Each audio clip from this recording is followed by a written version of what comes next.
In my last lecture, I talked about the cause of chest pain in pediatric population. So if you haven't seen that lecture, I will give the link in the description box below. Please go and check that. And in today's video, I'm going to talk about the same topic, that is chest pain in pediatric population. But this time we will delve a bit more deeper into this subject by the help of some clinical cases.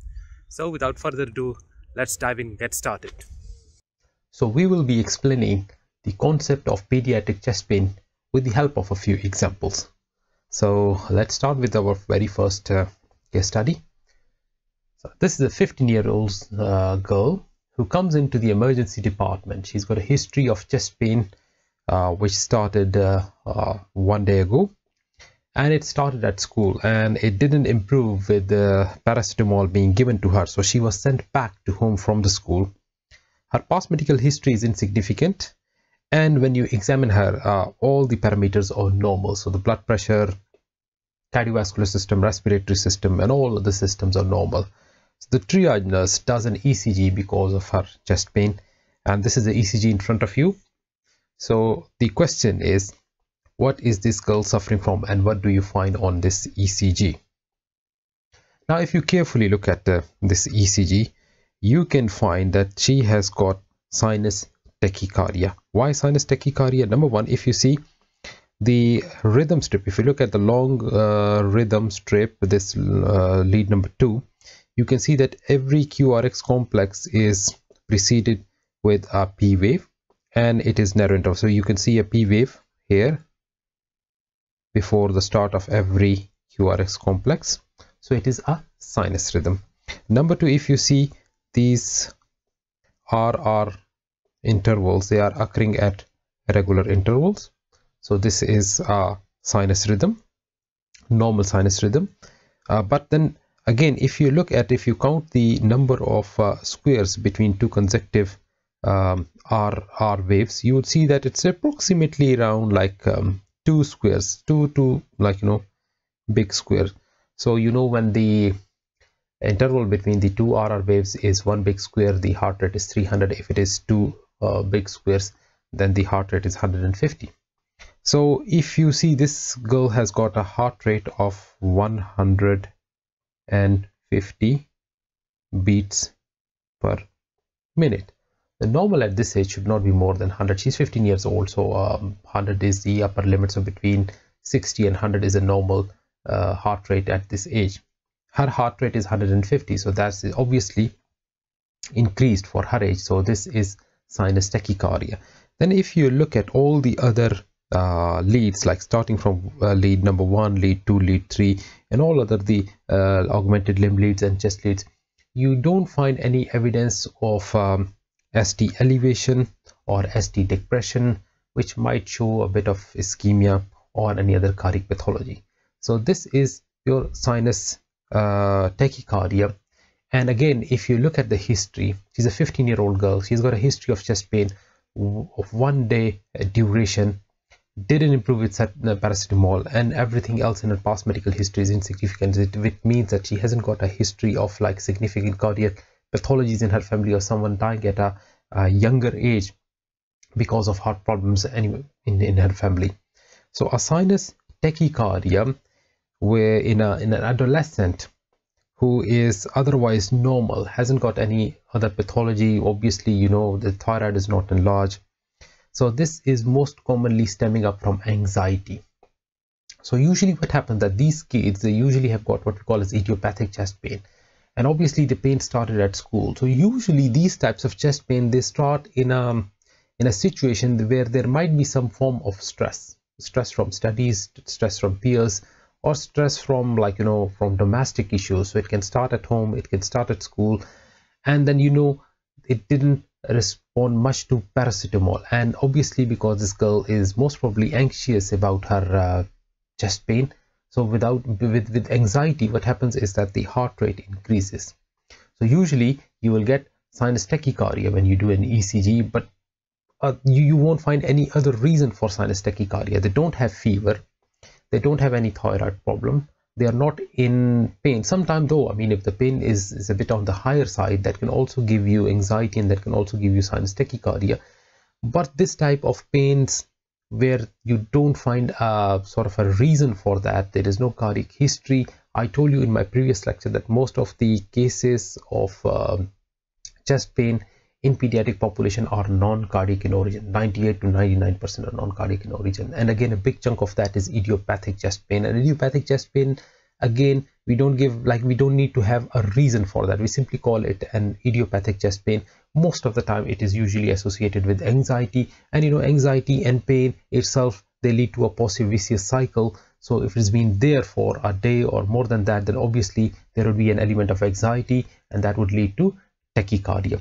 So obviously this is an idiopathic chest pain case, which is very common in adolescents, usually associated with anxiety. So what is the treatment?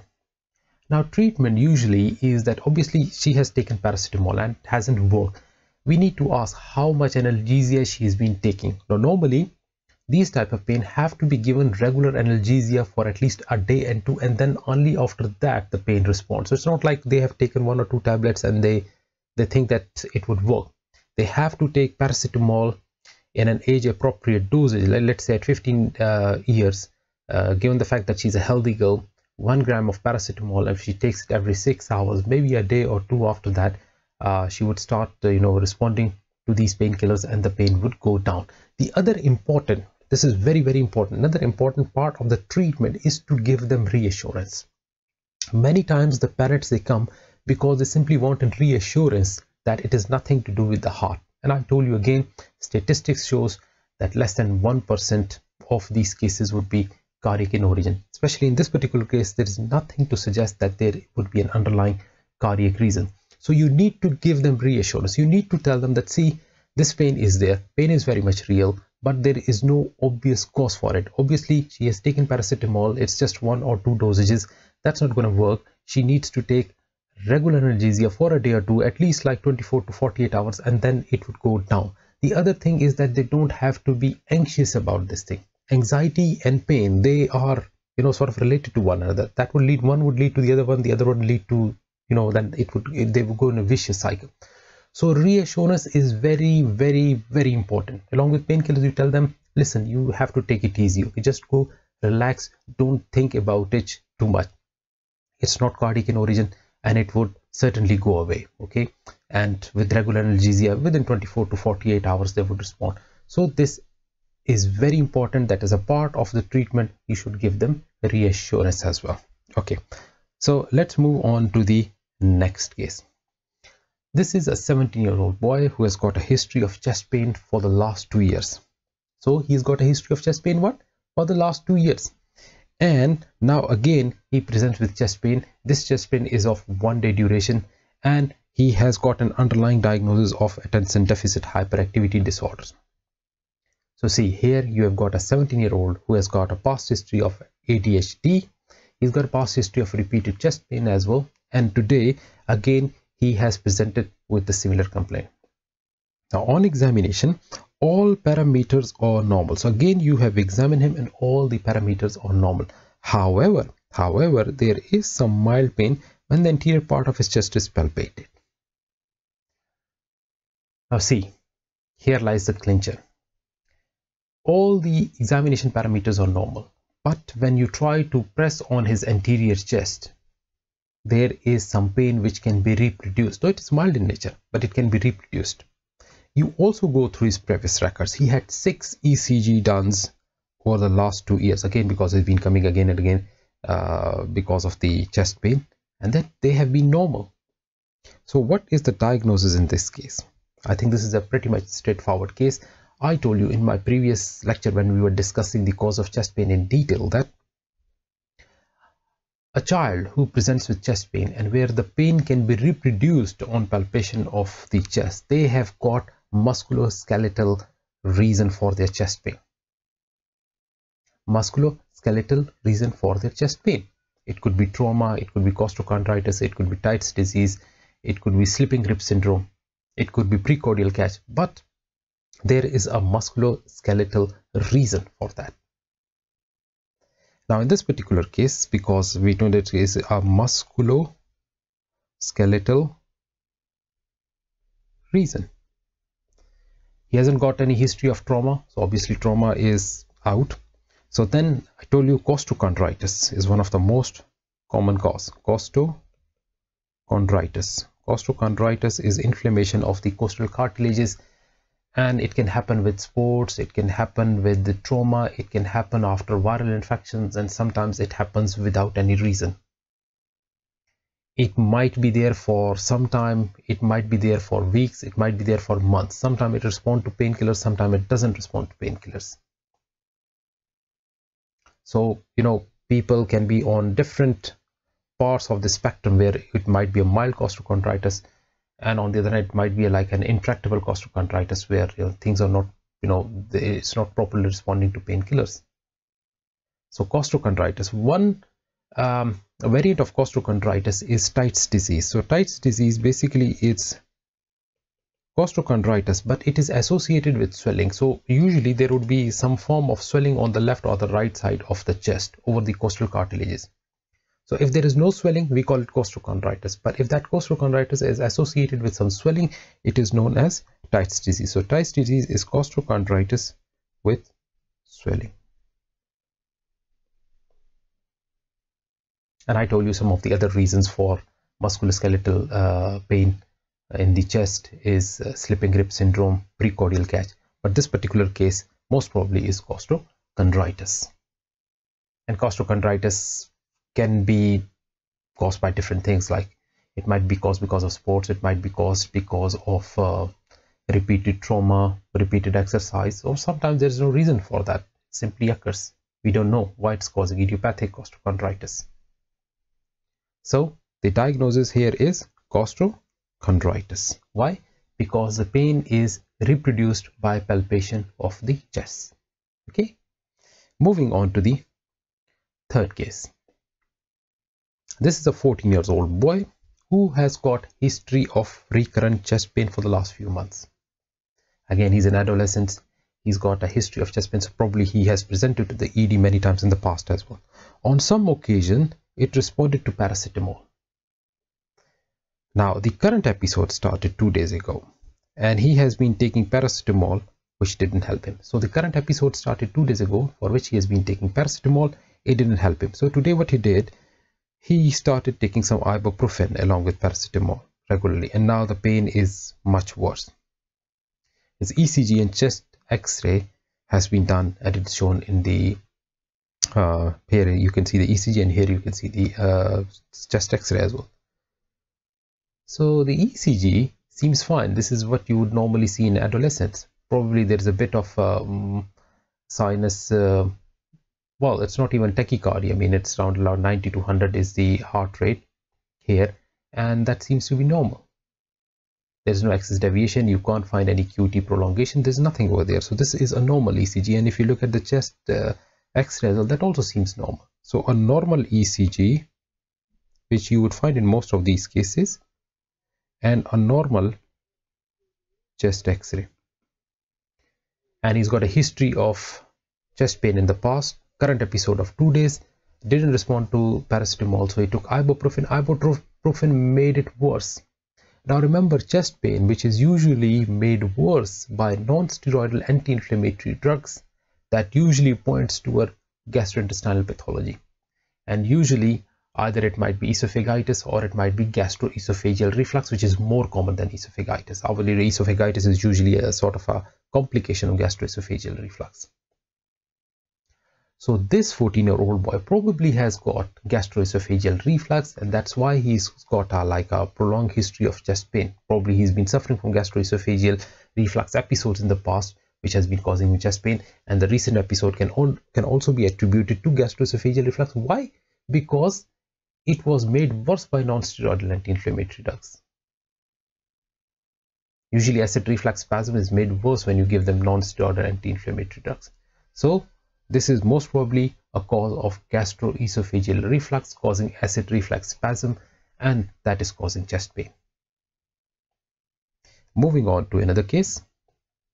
This is a 17-year-old girl who has got a history of hypertrophic obstructive cardiomyopathy, and she has got an implantable cardiac defibrillator which has been implanted in her heart, and she's currently on beta blockers. She's taking bisoprolol 5 milligrams once daily, and she now presents with central chest pain of 1 hour duration.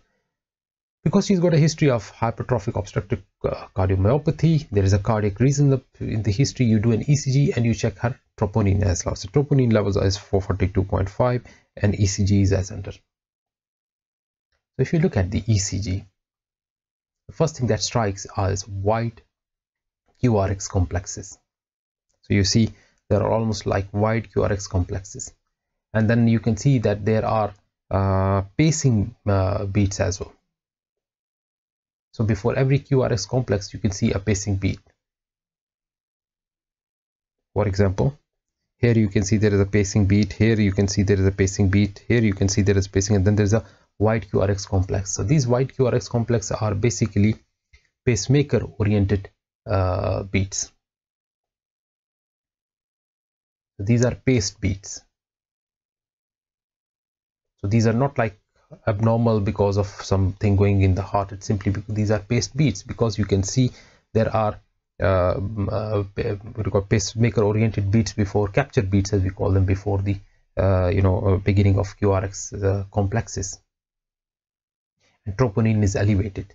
So this type of patient who has got a history of obstructive cardiomyopathy and has got an ICD implanted and troponin is elevated. Now these patients, they need to come in, they need to be admitted, because most probably you would do repeat ECGs to see if there is any sort of like ischemia, or you would check the troponin over a period of time to see if the troponins are elevated. You look at the other cardiac enzymes as well, and if there is anything, then that needs to be treated.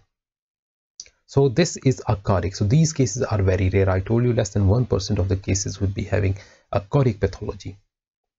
But here in the ECG, you can see that these widened Qrx complexes are because of the paced beats.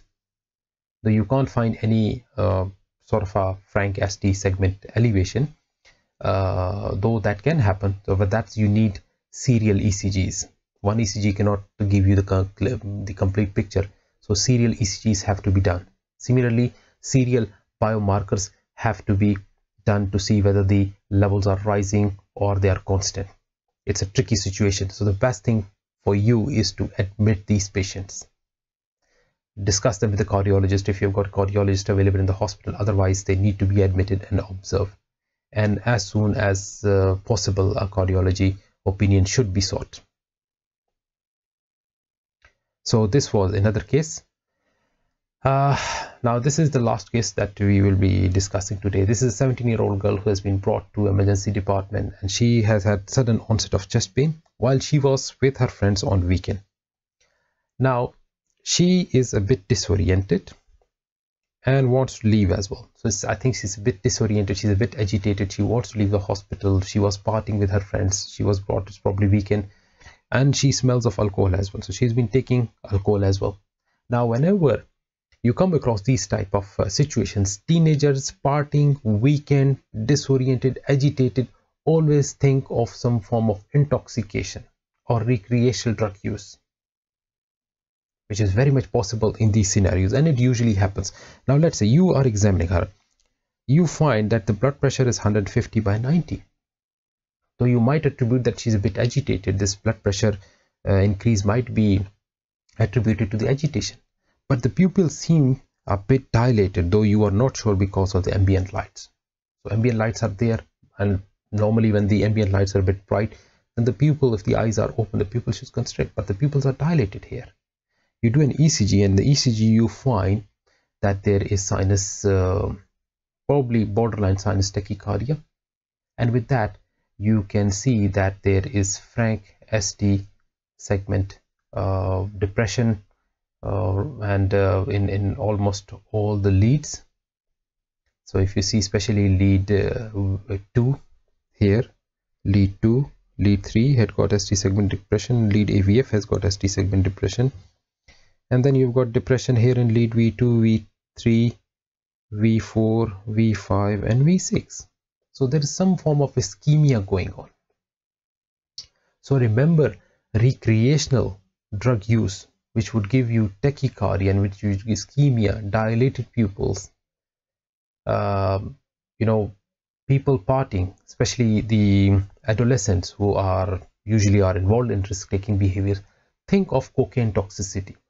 So this is most probably chest pain caused by cocaine toxicity. So there are many things which is actually pointing towards cocaine toxicity. Number 1, agitation. Number 2, disorientation. Number 3, dilated pupil. Number 4, chest pain. Number 5, sinus tachycardia. And number 6, ST segment depression, meaning some ischemia. So these types of patients who have got cocaine toxicity, they have to be admitted and they have to be treated with what? Diazepam. Yes, you have to give benzodiazepine. Why? Because if you give them beta blockers or something to reduce the heart rate or something, then the unopposed alpha actions that would lead to severe increase in blood pressure,